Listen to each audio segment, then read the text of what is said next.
Hey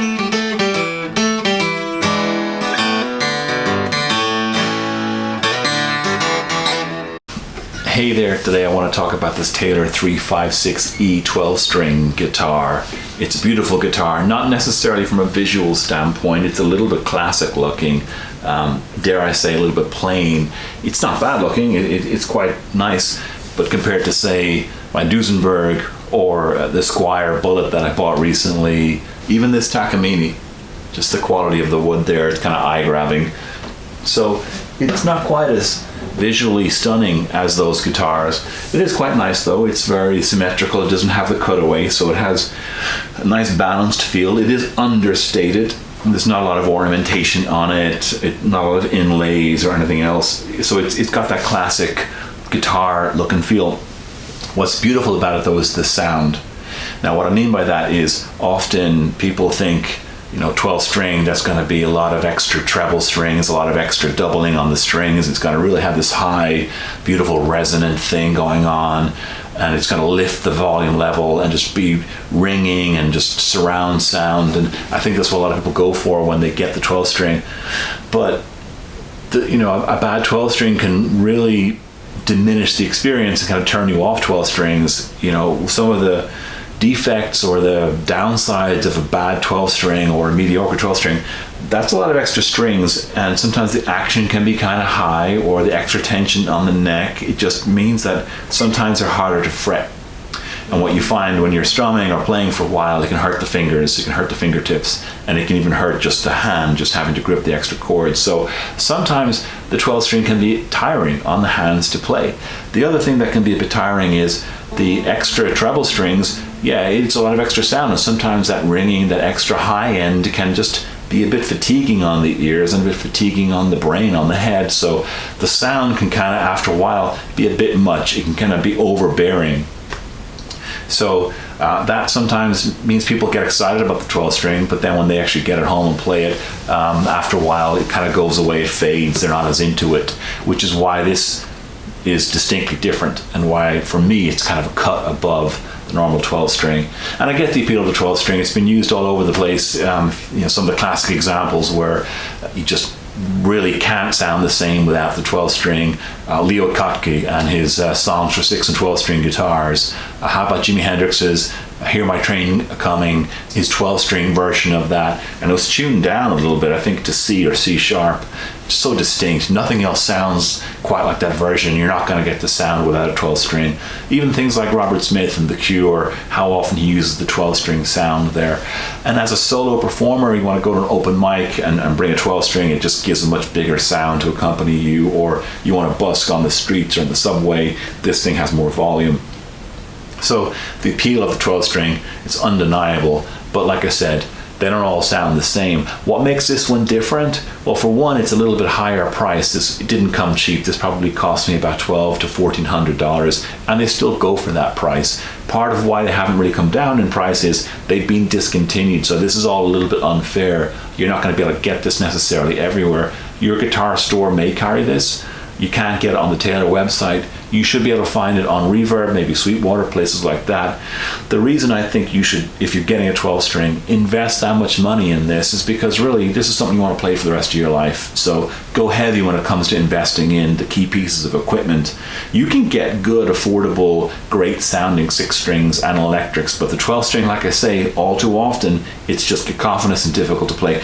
This one, the website says it's got ultra playability on the fretboard. I completely agree. This one doesn't feel hard to fret. The action's nice and low, not too low. It just feels kind of like playing a 6 string. It doesn't fatigue the hand any more than a 6 string.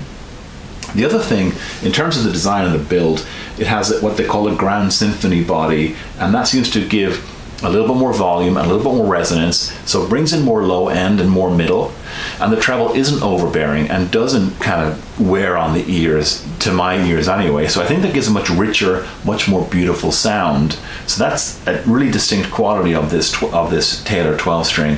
It has Sitka spruce top with a gloss finish and a Sepele body. So the wood is very beautiful. There's a couple of extra touches around here. The pegs are mahogany. It's a micarta saddle, for example. There's a little bit of Indian rosewood here on the head, so some extra mixes of some really nice wood. Nickel tuning heads. But other than that, it's pretty understated. It doesn't have a lot of inlay or ornamentation, as I talked about. And the sound is really the difference. The sound is really what makes this guitar.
So it seems to be balanced much better than a lot of other 12 strings. So it's fun to play, it doesn't wear on the hands, and the sound doesn't bog you down. It doesn't just get cacophonous and overwhelming, which is what makes this so special. So like I said, a little bit unfair because they're discontinued, but I imagine some of the other 300 series or other Taylor equivalents today might and should have the same care and craftsmanship. An interesting point, now I just changed the strings on this, so it's going a little out of tune maybe as I play, but an interesting point, when I put the Elixir Phosphor Bronze strings on here, light gauge, I just found that it was perfect, a perfect match. It didn't get overly bright, it didn't have that metallic zingy sound that a lot of new strings can have, especially on 6 strings, which can sound okay on a 6 string, but on a 12 string, any extra zinginess or metallic high end is probably not what you want to get. And when I put those strings on here and did a quick review video just to talk about, as I always do when I try new strings or change the strings just to have an opinion on it, I said, wow, it's like these things were made for each other. They make a good combination.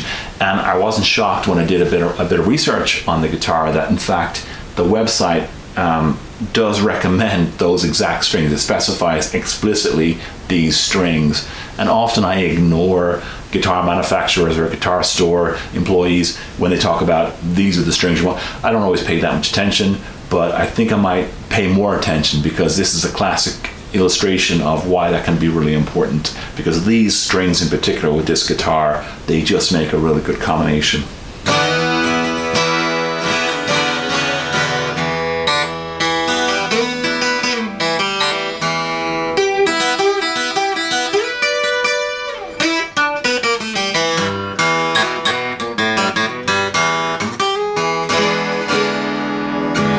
Just fun to play, and it really has this beautiful ringing resonance, and you can kind of hear it maybe in sort of an ethereal dark wave setting too. And I use this a lot in my recordings, not just for some of my more kind of Americana indie rock stuff. The moment is gone, so don't ask me no more questions. But also for the project, the Love Myth project that is soon to be released, that's a bit more ethereal dark wave, where I'm thinking about bands like The Cranes or Love Spirals Downwards or Autumn's Great Solace.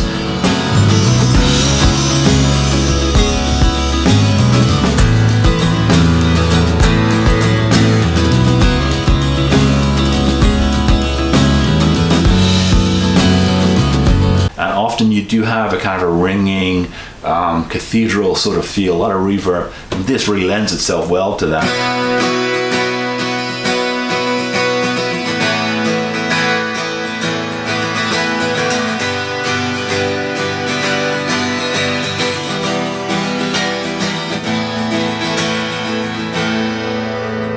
So it's very versatile. It has a lot of great sounds you can get out of it. One of the other really key selling points, though, what really clinched the deal for me when I tried this in the store, is it has its own built-in electronics. So it's acoustic electric. It's a 9-volt battery case here, and just plug it in and amp it up. Now, right now I have this going to my Vox VT20X practice amp. This has a lot of pre-built preset amp models, so I'm using a clean tone, which is probably more for an electric guitar and a little bit bright. So what I'm going to do is just show you how that sounds just with the preset amp model that's there, and then I'm going to bring the treble down a little bit and bring the bass and the middle up, just to show you kind of what that sounds like. But even just using just a standard basic default clean tone amp, and it's a good clean tone amp on what's really a practice amp and not an acoustic guitar amp, it still sounds really special.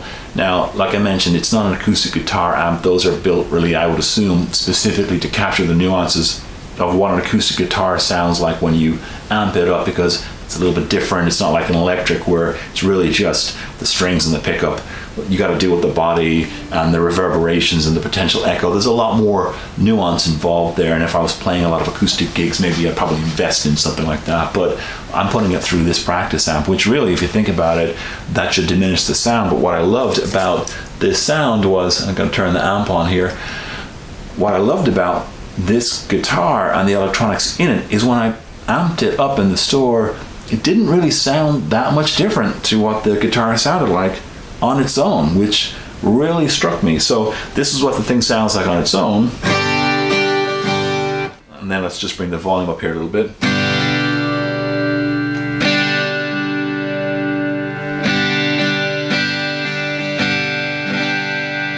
It doesn't sound a whole lot different. It is a little bit bright, as I talked about, because I'm using a clean tone amp model in the preset bank. So I'm going to just bring the treble down and bring the middle up and bring the bass up a little bit, just to make it a little bit darker, perhaps, and a little less high end, a little less bright.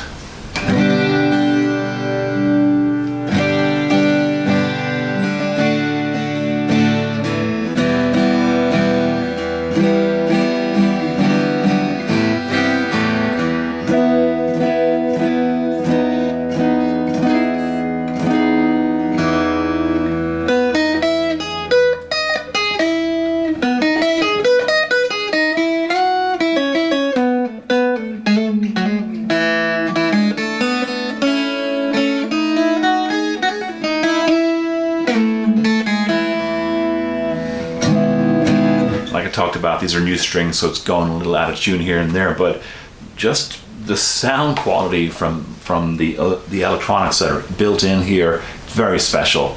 Often with acoustic electric, it's not as satisfying as maybe getting a good quality mic and a sound engineer that knows what they're doing. I'm not a sound engineer, and have them actually mic the thing up instead. You just get a better sound quality, and sometimes I'm less satisfied by the built-in onboard electronics. You can also get distinct, separate acoustic pickups that you can put in the sound hole, for example, or a little mic that you clip on, and those can be pretty cool sometimes. But that I think can be hit and miss, and you have to experiment. I've tried a few of those to get a good sound, and I've even gone so far as to kind of drill into one of my guitars to install a pickup in the back and insert the cable on the inside, and so that didn't go well. I think the drill didn't help the sound of the body. I think I damaged the guitar irreparably in doing that. So I've gone a few different ways between miking it up, putting a pickup here on the sound hole, clipping things on, even trying to install something within the body, and that all goes to the fact that I'm never quite satisfied with how it sounds as an acoustic electric, and then I end up kind of defaulting when I play an open mic to just getting a mic in front of it and hoping the sound guy knows what he's doing, but then I'm a little bit chained to the spot. I got to stay close to that mic. So what really drew me to this guitar when I tried it in the store is just how it sounds when plugged in. So they've put a lot of thought and a lot of investment and a lot of design into the pickup So it's not just an extra value add feature they throw in there. This is something central to the design. They thought about it, they tested it. You can tell they thought about it in terms of the body, the shape of the guitar, and the type of strings. It's a whole package, right? It's not just an acoustic with a pickup thrown in there, so it's acoustic. They thought about the whole package from end to end. Even the subtle details, like how flush the volume controls, the bass and treble are to the body of the guitar, the particular choice of color and material. So it's so subtle, you don't really know. They don't jump out at you. They don't kind of take away from the elegance of the simple, minimalist, understated design. So a lot of thought and craftsmanship and superior thought went into designing this, and the results are they kind of sound for themselves, amped up or unplugged. It's a beautiful guitar to play. Yes, a little bit pricey. Yes, you got to hunt them down. They're discontinued. But for me, it's the final word in 12 string. So that's all I got for this week. If you like what you hear on the channel, definitely do go ahead and click the like button, hit that subscribe button, and hit the bell icon so you know when I post new content. And I'll see you again in the next video. I don't know what I'm doing. It's a good idea. I don't know if I care anyway. I don't know you. Ooh, am I dealing with? You're so cruel.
So